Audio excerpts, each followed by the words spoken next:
जय हिंद साथियों। आज के क्लासों में काफ़ी लाजवाब सेशन आप सभी के लिए लेकर आए हैं। बिहार पुलिस कांस्टेबल के लिए यह सिर्फ और सिर्फ बिहार पुलिस कांस्टेबल के लिए है। तो यह सेशन काफ़ी ज़्यादा लाजवाब होने वाला है। तो आप सभी एक लाइक ज़रूर कर दें ताकि आप सभी के साथ साथ मेरा भी मनोबल जो है बढ़ते रहे। साथियों, आप सभी को बता दें, यह प्रैक्टिस सेट आप सभी के लिए इतना वीवीआई कारगर साबित होने वाला है जब आपके निकटतम एग्ज़ाम आएंगे और एग्ज़ाम में यही सभी हूबहू प्रश्न आपको देखने को मिलेंगे, तब आपको समझ में आएगा। लगभग स्टूडेंट का जो है ना, आप सभी का सिलेबस कंप्लीट हो गया है। कल सिलेबस कंप्लीट हो गया है तो अब आप सभी ज़्यादा कुछ पढ़ाई नहीं करें। ज़्यादा पढ़ेंगे तो आप लोग का जो है माइंड डाइवर्ट होने लगेगा, है ना। तो आप लोग क्या करें, ज़्यादा से ज़्यादा अब प्रैक्टिस सेट लगाएं और साथ ही साथ मॉक टेस्ट लगाते रहें। ये दोनों चीज़ पर आप लोग कमांड करेंगे और आप देखेंगे कि आप सभी का बिहार पुलिस कांस्टेबल काफ़ी आसानी से आप सभी का एग्ज़ाम जो है निकल जाएगा। तो चलिए स्टार्ट करते हैं इस सेशन को। और आप सभी को फिर से बता दें, इस सेशन को आप सभी लोग जल्द से जल्द और पहले ही लाइक कर दें ताकि आप सभी को मैं बीच में बोलना ना पड़े और कंटिन्यूअस जो है यह सिलेबस और यह सेशन का जारी रहे। चलिए, सबसे पहला प्रश्न आप सभी से क्या पूछा जा रहा है।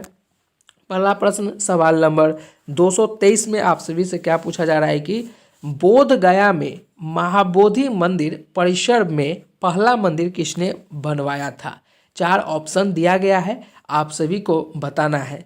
साथियों, आप सभी को मैं फिर से बोल रहा हूँ, जितना हो सके आप सभी स्टूडेंट पहले लाइक कर दें, है ना। चलिए, बोध गया में महाबोधि मंदिर परिसर में पहला मंदिर किसने बनवाया है। ए अशोक, बी उपाली, सी सुभूति या डी आनंद। तो बोध गया में महाबोधि मंदिर परिसर में पहला मंदिर जो बनवाया है वो अशोक ने बनवाया है। तो सवाल नंबर 223 का जो राइट आंसर हो जाएगा वो राइट आंसर आपका ए अशोक हो जाएगा। चलिए अगला क्वेश्चन, सवाल नंबर 224 आप सभी साथियों से क्या पूछा जा रहा है। अगला प्रश्न सवाल नंबर 224 आप सभी से पूछा जा रहा है कि 326 बीसी में सिकंदर और राजा पोरस के बीच युद्ध किस नदी के किनारे पर लड़ा गया था। ए सतलज, बी चंबल, सी यमुना या डी झेलम। 4 ऑप्शन दे रखा है, सभी स्टूडेंट्स को बताना है इसका कौन सा ऑप्शन सही होगा। देखिए, प्रैक्टिस सेट इसलिए मैं आपको लगातार फोकस कर रहा हूँ आप सभी को प्रैक्टिस सेट कराने के लिए, क्योंकि सिलेबस कंप्लीट होने के बाद आप सभी को पता है प्रीवियस ईयर मॉक टेस्ट और प्रैक्टिस सेट, यही चीज़ों पे इंसान को जो है, छात्र को जो है ज़्यादा फोकस करना चाहिए, जिससे ही आपका काम बन जाएगा। तो प्रैक्टिस सेट मैं आपको करा रहा हूँ और आपके पास समय है तो आप टेक्स्ट बुक एक सीरीज़ खरीद लें, वहाँ पर आप मॉक टेस्ट लगा लेंगे। और आपके पास कोई बुक होगा तो वहाँ से आप लोग जो है क्वेश्चन बैंक आप पे जो है प्रीवियस ईयर का देख सकते हैं। तो यहाँ से आपका 3 चीज़ हो जाएगा और कंटिन्यूअस में रहेंगे, थोड़ा बहुत आपके पास समय आपको निकालना ही होगा। बिल्कुल ऐसा नहीं समझेंगे कि 2 महीना अभी एग्ज़ाम का बचा हुआ है तो बिल्कुल नहीं पढ़ेंगे। आप लोगों के लिए मैंने तो छोटा छोटा ही आप लोगों का सेशन रखा है ताकि आप लोग अटेम्प्ट करें और ज़्यादा से ज़्यादा आप लोग कंटिन्यूअसटी जो है वो बना कर रखें, है ना। चलिए अगला प्रश्न सवाल नंबर 224 क्या आप सभी से पूछा जा रहा है कि 326 बीसी में सिकंदर और राजा पारस के बीच में जो युद्ध किस नदी के किनारे लड़ा गया था। तो वो नदी है झेलम नदी। वो नदी का नाम जो है, वो नदी का नाम है झेलम नदी के किनारे, है ना। चलिए अगला प्रश्न सवाल नंबर आप सभी से 225 क्या पूछा जा रहा है। सवाल नंबर 225 में कि वैदिक सभ्यता डैश नदी के किनारे विकसित हुई है। ए गोदावरी, बी कावेरी, सी कृष्णा या डी सरस्वती।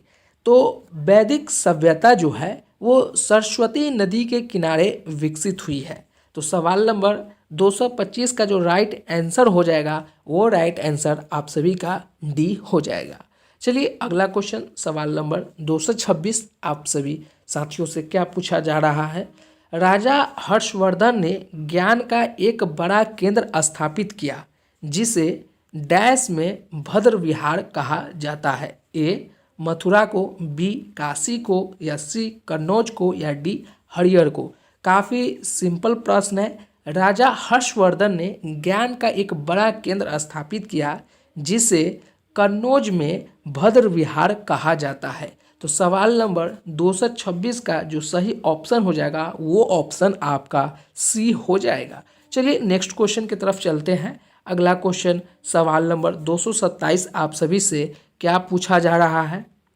आपको फिर मैं बार बार बोल रहा हूँ कि सेशन को लाइक आप लोग ज़रूर कर दें। लाइक करने में को 1 रुपया नहीं लगता है, लेकिन इससे आप लोगों के साथ साथ मेरा भी मनोबल जो है वो काफ़ी ज़्यादा बढ़ जाता है ना, आपके 1 लाइक से। चलिए अगला प्रश्न सवाल नंबर 227 आप सभी से क्या पूछा जा रहा है कि पाल राजवंश का पहला राजा कौन था।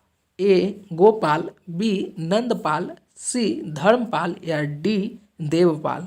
तो पाल राजवंश का पहला जो राजा था वो राजा गोपाल था। सवाल नंबर 227 का जो सही ऑप्शन आपका हो जाएगा वो ऑप्शन आपका ए हो जाएगा।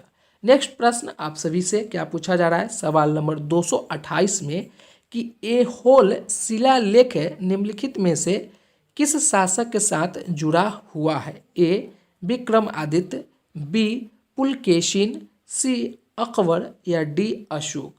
तो ऐहोल शिलालेख निम्नलिखित में किस शासक के साथ जुड़ा हुआ है, तो ये जो है पुलकेशिन II से जुड़ा हुआ है। सवाल नंबर 228 का जो सही ऑप्शन हो जाएगा वो ऑप्शन आपका बी हो जाएगा। चलिए नेक्स्ट क्वेश्चन की तरफ चलते हैं। अगला क्वेश्चन आप सभी से क्या पूछा जा रहा है सवाल नंबर 229 आप सभी से क्या पूछा जा रहा है कि चोल राजा मंदिर निर्माण के लिए जाने जाते थे जिन्हें तंजावुर में डैश मंदिर का निर्माण किया था। ए ब्रह्मेश्वर में, बी बृहदेश्वर में, सी लिंगराज में या डी दिलवाड़ा में। तो चोल राजा जो है मंदिर निर्माण के लिए जाने जाते थे जिन्होंने तंजावुर में बृहदेश्वर मंदिर का निर्माण करवाया था। सवाल नंबर 229 का जो सही ऑप्शन आपका हो जाएगा वो ऑप्शन आपका बी हो जाएगा। चलिए नेक्स्ट क्वेश्चन की तरफ चलते हैं। अगला प्रश्न सवाल नंबर 230 आप सभी से क्या पूछा जा रहा है कि कौटिल्य के अर्थशास्त्र में हमें डैश शासन के बारे में जानकारी दी जाती है। ए गुप्त, बी राष्ट्रकूट या सी प्रतिहार या डी मौर्य। तो ये काफ़ी सिंपल भी प्रश्न है और आप लोग जानते भी हैं कि कौटिल्य के अर्थशास्त्र ने हमें मौर्य शासन काल के बारे में जानकारी देती है। तो सवाल नंबर 230 का जो सही ऑप्शन हो जाएगा वो ऑप्शन आपका डी हो जाएगा। चलिए नेक्स्ट प्रश्न की तरफ चलते हैं। अगला प्रश्न आप सभी से क्या पूछा जा रहा है सवाल नंबर 231 में। सवाल नंबर 231 में आप सभी से क्या पूछा जा रहा है कि उपनिषदों में प्रयुक्त भाषा डैश है। ए पाली, बी ब्राह्मी, सी संस्कृत या डी प्राकृतिक। तो उपनिषदों में जो प्रयुक्त हम भाषा करते हैं वो भाषा संस्कृत है। सवाल नंबर 231 का जो सही ऑप्शन हो जाएगा वो ऑप्शन आपका सी हो जाएगा। चलिए नेक्स्ट प्रश्न सवाल नंबर 232 आप सभी से क्या पूछा जा रहा है कि बौद्ध धर्म में आचरण के नियम जो डैश को ध्यान में रखते हैं उन्हें पंचशील के रूप में जाना जाता है। ए अष्टांगिक मार्ग, बी पांचवा मार्ग, सी चौथा मार्ग या डी छठा मार्ग। तो बौद्ध धर्म में आचरण के नियमों को जो डैश मतलब अष्टांगिक मार्ग को ध्यान में रखते हैं उन्हें पंचशील के रूप में जाना जाता है। सवाल नंबर 232 का जो सही ऑप्शन हो जाएगा वो ऑप्शन आपका ए हो जाएगा। साथियों आपको मैं एक चीज़ बता दूं, बहुत सारे ऐसे स्टूडेंट थे जिनका एग्ज़ाम जैसे ही नज़दीक आया मतलब 5 दिन 7 दिन 6 दिन तो वो लोग भी पढ़ना स्टार्ट कर दिए थे 2 घंटा 4 घंटा जितना हो उनके अपने लिमिट के अनुसार। लेकिन जैसे ही एग्ज़ाम पोस्टपोन हुआ है, एग्ज़ाम कैंसिल किया गया है, उसके बाद उनको जो है निर्धारित अभी एग्ज़ाम डेट नहीं दिया गया है। तो बहुत सारे ऐसे स्टूडेंट्स जो हैं वो मुरझाए हुए हैं, यूँ कहें कि वो पढ़ना चाह नहीं रहे हैं। और वही स्टूडेंट जो हैं जब एग्ज़ाम डेट जैसे ही रिलीज हो जाएगा उसके बाद वो जो है एकदम छटपटाएंगे और उनका जो है विकेट गिरना निश्चित है। आप ही सोचें, जब हर चीज़ तैयार हो जाएगा तब आप तैयारी होने का स्टार्ट करेंगे तो क्या आप उनके तैयारी के बराबर आप पहुंच पाएंगे? बिल्कुल नहीं पहुंच पाएंगे। इसलिए आप लोग अगर पढ़ रहे हैं यानी कि आप लोग उनके तैयारी के अनुसार चल रहे हैं, CSBC के तैयारी के अनुसार चल रहे हैं, यूँ कहें कि आप उनसे ज़्यादा ही चल रहे हैं। अगर आप थोड़ा ही थोड़ा पढ़ रहे हैं, यकीन मानिए वो सभी स्टूडेंट से आप बहुत आगे निकल रहे हैं, क्योंकि आप लोगों ने एक अपने मन में जिद ठाने हैं कि इस बार वर्दी लेकर जाना है ना। चलिए अगला क्वेश्चन को देखते हैं। अगला क्वेश्चन आप सभी साथियों से क्या पूछा जा रहा है? सवाल नंबर 233 आप सभी से क्या पूछा जा रहा है? सवाल नंबर 233 कि हर्षवर्धन के दरबारी कवि थे। काफ़ी प्रश्न जो वायरल प्रश्न है और काफ़ी सिंपल प्रश्न भी है। ए विल्हाला, बी जयदेव, सी चंद बरदाई या डी वानभट्ट। तो आप सभी जानते हैं कि वानभट्ट जो है वो महान कवि हर्षवर्धन के दरबारी थे। सवाल नंबर 233 का जो सही ऑप्शन हो जाएगा वो ऑप्शन आपका डी हो जाएगा। नेक्स्ट क्वेश्चन सवाल नंबर आपका 234 आप सभी से क्या पूछा जा रहा है कि उड़ीसा के उदयगिरी से हाथी गुफा शिलालेख कलिंग के राजा डैश ने क्या लिखा है? ए खारवेल, बी महेंद्र, सी अशोक या डी बिंबिसार। तो उड़ीसा के उदयगिरी से हंथिम गुफा शिलालेख कलिंग के राजा ने खारवेल डैश लिखा है। तो सवाल नंबर 234 का जो सही ऑप्शन हो जाएगा वो ऑप्शन आपका ए हो जाएगा, खारवेल। चलिए नेक्स्ट क्वेश्चन को देखते हैं। अगला क्वेश्चन आप सभी से क्या पूछा जा रहा है?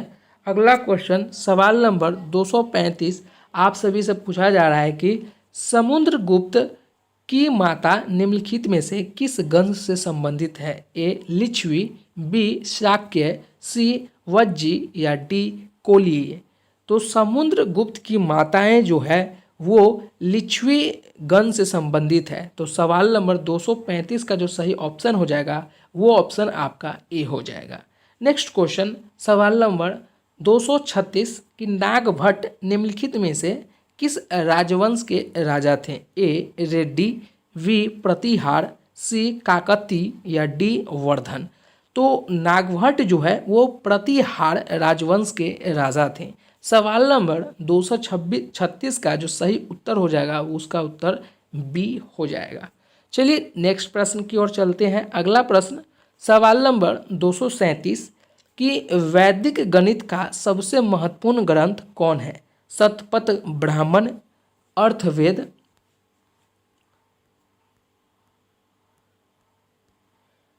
या शुल्भ सूत्र या छांगवेद उपनिषद। तो वैदिक के नाम से तो आप सभी जानते हैं वो है वैदिक ग्रंथ शुल्भ सूत्र में जाने जाते हैं। सवाल नंबर 237 का जो सही ऑप्शन हो जाएगा वो ऑप्शन सी हो जाएगा। नेक्स्ट क्वेश्चन सवाल नंबर 238 आप सभी से क्या पूछा जा रहा है कि भारत के राज्य प्रतीक में सत्यमेव जयते शब्द जो है कहाँ से लिए गए हैं? काफ़ी VVI इसे कहेंगे क्योंकि आपके 1 अक्टूबर का जो एग्ज़ाम वायरल हुआ था उसमें यह प्रश्न दिया गया था और आपको मैंने चीज़ बताया था कि आप लोग इतना ही जितना मैं आपको करा रहा हूं अगर उतना कर लेते हैं अच्छे से कंसेप्ट को समझकर तो आपका 100% गारंटी है कि आपका एग्ज़ाम निकल जाएगा, क्योंकि इससे बाहर नहीं पूछा जाएगा, क्योंकि सुपर सेलेक्टेड आपको मैंने पढ़ाया था। अभी जो मैं आपको प्रैक्टिस सेट करा रहा हूँ इसमें 10,000 से ऊपर क्वेश्चन आपको मैं कराने वाला हूँ। 10,000 क्वेश्चन इनफ होता है किसी भी एग्ज़ाम को अटैक करने के लिए। 100 क्वेश्चन पर जीत पाने के लिए 10,000 क्वेश्चन बहुत ही ज़्यादा होता है ना। चलिए 238 काफ़ी ज़्यादा VVI है। भारत के राज्य प्रतीक में सत्यमेव जयते शब्द कहाँ से लिए गए थे? और यह प्रश्न का उत्तर आप सभी लोग जो है कमेंट बॉक्स में बताएंगे। फिर भी अगर आप लोगों को पता नहीं है तो आपको मैं बता दूं, भारत के जो है राज्य के प्रतीक में सत्यमेव जयते जो है उपनिषद से लिया गया है। चलिए नेक्स्ट प्रश्न सवाल नंबर 239 वैदिक लोगों ने सर्वप्रथम किस धातु का प्रयोग किया था? ए चांदी, बी सोना, सी लोहा या डी तांबा। तो आप सभी जानते हैं कि वैदिक लोगों ने सर्वप्रथम धातु का जो है तांबा धातु का प्रयोग किया था और लोहे धातु का उपयोग उनको पता ही नहीं था, वो जानते ही नहीं थे, है ना। तो सवाल नंबर 239 का जो सही ऑप्शन हो जाएगा वो ऑप्शन आपका डी हो जाएगा।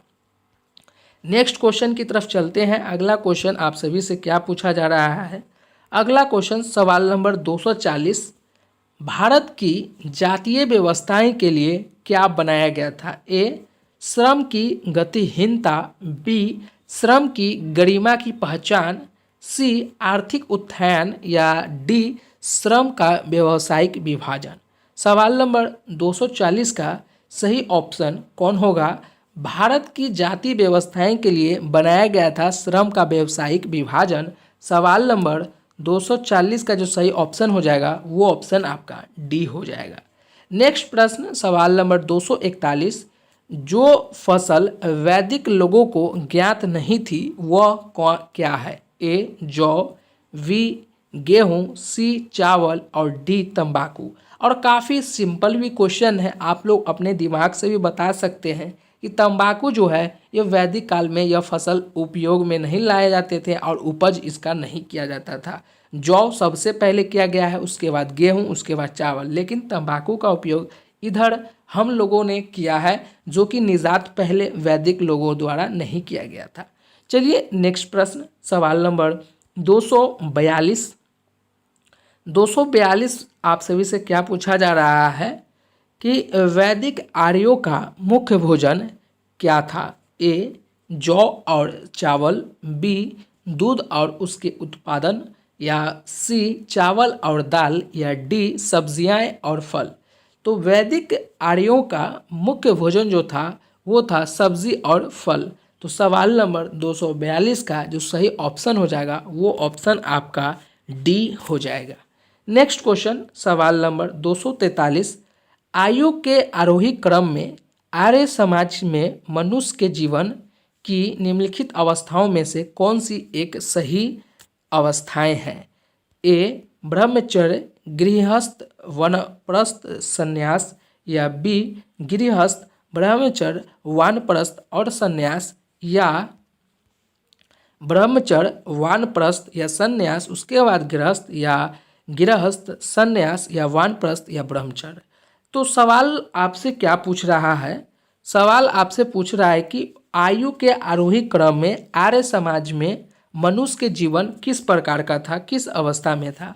तो यहाँ पर देखिए नीचे से हम लोग देखते हैं, पहले गृहस्थ, उसके बाद संन्यास, फिर उसके बाद वनवास, उसके बाद फिर ब्रह्मचर्य, जो कि ये सिस्टम सही नहीं समझ में आ रहा है। उसके बाद सबसे पहले ब्रह्मचर्य, ये ठीक है, उसके बाद वनवास, उसके बाद सन्यासी, उसके बाद गृहस्थ, ये भी सही नहीं है, क्योंकि कोई भी ब्रह्मचर्य होने के बाद संन्यास लेने के बाद गृही जीवन में वो प्रवेश नहीं कर सकता है ना। उसके बाद गृहस्थ, उसके बाद ब्रह्मचर्य, उसके बाद वानप्रस्थ, उसके बाद संन्यास, ये भी गलत है।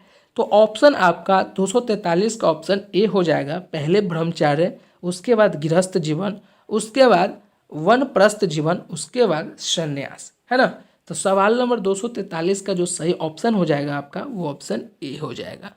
अगला प्रश्न सवाल नंबर 244 आप सभी से क्या पूछा जा रहा है कि निम्नलिखित में से कौन योग के प्रेरणा थे? ए पतंजलि, बी वानभट्ट, सी एट्रेया, या डी वेदुकांता। तो योग के प्रेरणाता जो थे वो पतंजलि ही हैं और अभी भी जो है योगा ये सभी चीज़ों के लिए जो है प्रेरणा योग जो है वो पतंजलि है। तो सवाल नंबर 244 काफ़ी सिंपल प्रश्न था और आप लोग जो भी जानते थे। अगला प्रश्न सवाल नंबर 245, संस्कृत भाषा के प्रथम व्याकरण थे? ए कलहन, बी मैत्रेयी, सी कालिदास, या डी पाणिनि। काफ़ी सिंपल प्रश्न है और आप लोगों को याद भी होना चाहिए। संस्कृत भाषा के प्रथम व्याकरण जो किए थे वो पाणिनि द्वारा किया गया था। सवाल नंबर 245 का जो सही ऑप्शन होगा वो ऑप्शन आपका डी हो जाएगा। साथियों आज आप सभी का इतना ही, मतलब 22-23 से हम लोगों ने स्टार्ट किया था और आप लोगों का टोटल क्वेश्चन 20 से 25 क्वेश्चन आज हमने करा दिया है। यह प्रैक्टिस सेट काफ़ी ज़्यादा अच्छा लगा होगा। इसका रीज़न यही है कि आप लोगों के लिए मैंने वैसे ही क्वेश्चन को चुना है जो मोस्ट इम्पॉर्टेंट है, मोस्ट वीवीआई है और आप सभी के एग्ज़ामों में पूछने का संभावना है। यह सभी जो क्वेश्चन आपको दिख रहे हैं, यह सभी क्वेश्चन पिछले सालों में पूछे गए हैं और आने वाले एग्ज़ामों में आपके पूछे जाएंगे। और एक चीज़ और मैं आपको बता देता हूँ, आप लोग कभी भी हिम्मत नहीं हारेंगे। रेगुलर वे में आप लोग थोड़ा ही पढ़ेंगे लेकिन कंटिन्यूअस पढ़ते रहेंगे, जिससे आप लोगों का काफ़ी ज़्यादा नॉलेज गेन होगा और आपके आगामी एग्ज़ामों में काफ़ी ज़्यादा सहायता करेगा, है ना। तो फिर अगले वीडियो में आप सभी के लिए नेक्स्ट सेशन काफ़ी इंटरेस्टिंग और नेक्स्ट पार्ट लेकर आएंगे। जब तक के लिए जय हिंद। और एक लाइक, और नए स्टूडेंट हैं तो इस चैनल को सब्सक्राइब ज़रूर कर देंगे। जब तक मिलते हैं फिर एक नई वीडियो में, जब तक के लिए जय हिंद।